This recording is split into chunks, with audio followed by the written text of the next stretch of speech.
In this series, we will analyse teams, identify problem areas, and suggest solutions in the form of incoming players. We won't follow gossip, rumours, or conjecture, we don't have inside information, and we're not considering the brand value of players, purely their on-field performance and their suitability for the team in question. Today's team is Barcelona. Welcome to Sensible Transfers.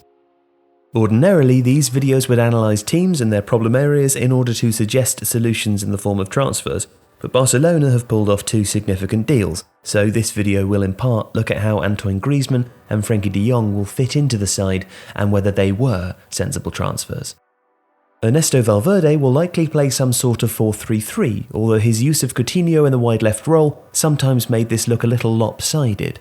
Whilst Lionel Messi continues to be the best footballer on the planet, Barcelona seem to be a little unsure of their identity except as a vehicle for his brilliance. Some recent signings like Clement Lenglet and Arthur do make sense, but the La Masia conveyor belt has stuttered and Barcelona probably do need to take a strategic look at how transfer business and youth development are carried out, especially with legends like Busquets and Piqué moving towards the end of storied careers. So, is Antoine Griezmann some of the new blood that Barcelona needs? Versatile, well-schooled in La Liga and possessing an excellent scoring record of 0.4 goals per 90 last season, Griezmann's £107 million move from Atletico Madrid is as much a power play in Spanish football as it is a sensible transfer. In Barcelona's likely 4-3-3, Griezmann could most straightforwardly fulfill the centre-forward role, taking over from or alternating with Luis Suarez. His 2.86 shots per 90, as well as his excellent goal-scoring rate, show that he's well suited to this, though Suarez's 0.64 goals per 90, 5.89 touches in the box and 3.22 shots per 90 show that he is still more of a classic number 9. However, Griezmann offers more, as his 1.98 through passes and 2.7 smart passes per 90 indicates. He's top 10 in La Liga for both, among mostly creative midfielders, and he could play in several other positions. A left winger who cuts inside and allows Jordi Alba to overlap, or even a right winger with Messi shifting back across to a false 9 role and Dembele starting. This would provide Barcelona with serious pace on the counter, as well as Messi's dribbling and creativity centrally. Now there would be a slight question mark over Griezmann's crossing. It's not his strongest suit, as 1.4 crosses per 90 at 21% accuracy shows, but he'd very much play as an inverted winger who cuts inside, so it's not too much of a worry. His combination of predatory striking instincts, work rate, and positional excellence in pressing learned with Diego Simeone all make him a valuable element of however Barcelona's Messi-centric attack is constructed. Indeed, these aspects also mean he could even be deployed in a 4-4-2, either as second striker operating in tandem with Suarez as he has done at Atleti, or more likely ahead of Messi in a front two of real movement and attacking threat. This acquisition should also kill off Barcelona's interest in Neymar. The Brazilian's numbers do continue to be extraordinarily good. Last season he scored 0.89 goals per 90, took 3.1 shots per 90 at 51% accuracy, and in Europe's top 5 leagues only Messi, David Silva and Kevin De Bruyne managed more deep completed passes per 90. But benching both Suarez and Dembele to field a front three of Messi, Griezmann, Neymar would be contentious and might disrupt squad harmony. That's before one considers the likely price tag and Neymar's off-field issues. There's no doubt at all that Neymar would improve any team in world football, but given the outlay on Griezmann and the already crowded field of Barca's attacking options, a move for Neymar would no longer really be a sensible transfer.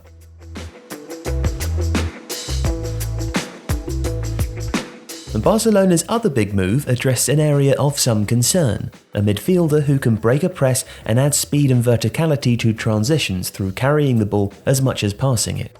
De Jong is, even at 22 years old, already a serious talent, and his reported price tag of £65 million is, in the current market, reasonable value.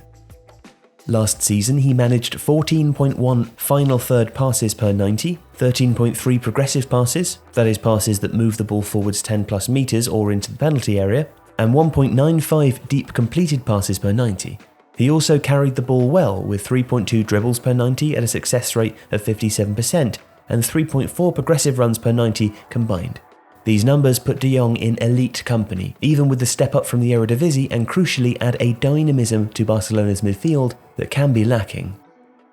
This press-breaking ability will of course be useful in La Liga, although Barcelona are themselves the second most pressing team in the league, but will perhaps be more of a use in European competition, where teams will press Barca more than they are used to domestically. While Valverde's side can and will try to pass through a press, having De Jong as an option to carry the ball with his dribbling and dynamism or drop deep and relieve some of the passing pressure on Sergio Busquets will enhance their ability to transition from defence to attack against pressing sides. And combined with the potential pace of Griezmann in attack and the French striker's predilection for a counter-attacking game, this shift could galvanise Barcelona's attack hugely, especially against teams who come onto them. And it's a great transfer even for the cost. And Barca now have a potentially world-class midfielder who brings something otherwise lacking to the side.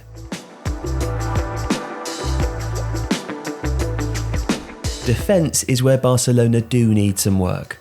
The departures of Thomas Vermaelen, Mateo Mori and Jason Murillo, whose loan ended, as well as the rather curious saga of Marc Cucurella, rob the club more of cover than of first-team names, but the squad is thinnest at the back. And centre-back is reasonably well staffed, with Samuel Umtiti and Clement Longley competing to line up alongside Gerard Piqué, and Jean-Claire Todibo promising. But the squad looks light at full-back, especially on the left. Jordi Alba is the only specialist left-back, while on the right, Nelson Semedo and Sergi Roberto compete without either especially nailing down the spot. Jordi Alba is without doubt the incumbent left-back, and one of the best in the world. For deep completed passes, successful passes collected within 25 yards of the opponent's goal, Alba is second only to Marcelo in Europe's top 5 leagues. But he needs cover and competition, and this should be Barcelona's one remaining priority. Players within our dataset of age 27 or under and having played over 800 minutes that come close to Alba's level are Rafael Guerreiro, Said Kolasinac, Benjamin Mendy, Alexander Zinchenko and Andy Robertson. Guerreiro's numbers are slightly padded by having played as a left winger as well as a left back though, while most of the other options are already likely ruled out by cost. Zinchenko would be the best option of the above. He's defensively better than one might think, winning 70% of his 8.1 defensive duels per 90, while also putting up good attacking numbers. 13.3 final third passes, 1.47 deep completed passes, 0.88 deep completed crosses, and 13.5 progressive passes all per 90. He's valued at €20 million, and Manchester City would probably not be willing to part with him, although they have resigned Angelino, and selling Zinchenko would free up a space to register another non-homegrown player. We think this would be a sensible transfer for Barcelona, but there are things that could stand in its way. Barca should also consider Real Betis' 23-year-old left-back Alfonso Pedraza, who managed 3 goals and 3 assists at 0.12 assists per 90, 1.04 deep completed passes, and 1.16 deep completed crosses, as well as 7 progressive passes per 90. Pedraza also made almost 7 interceptions per 90 when adjusted for opposition possession, but only won 49% of his 9.3 defensive duels per 90. Having said that, he would likely adjust well to Barcelona's possession-based style, and release clauses depending could be a similar sort of cost to Zinchenko. There's no doubt that Barcelona need a long, hard think about the youth setup, and the loss of Xavi Simons to PSG should set alarm bells ringing among the club's senior management. Griezmann and De Jong are great signings, and there is enough resilience at centre-back to put off a rebuild there for now. A new left-back makes sense, although if Alba can hold out for a season without getting injured, Cucurella, who looks a prospect, will presumably return after his loan and provide healthy competition. But beyond that, the squad needs work. Whether young players make the step up remains to be seen, and there are precious few young defenders who look ready. And in the main squad, Sergio Busquets and Ivan Rakitic are 31, Gerard Piqué and Messi 32. They are all still great players. This is less about overhaul and more about putting a plan in place for the future. But for now, Griezmann and De Jong will help add real dynamism to Valverde's squad. And here is what our team could look like. While Barcelona have spent a lot of money, it's hard to argue that they've made bad deals. There's more work to do, but these are sensible transfers. Hello, and thank you for watching today's video. I'm Joe. And I'm Alex. And every Tuesday we bring out a podcast, and at the moment we are talking about the same sort of thing as you've just seen in the video. So sensible transfers, in which I'll suggest a list of names to Joe for good people to buy for clubs. If you would like to listen to the podcast, you can find us on Apple, Spotify, Google, or pretty much anywhere that you download your podcasts for. If you would like to watch us, You can search for Tifo Podcast on YouTube, where we film the full episodes and they go up every week. Search for the Tifo Football Podcast, and we'll be with you every Tuesday. Thank you again for watching. Thank you.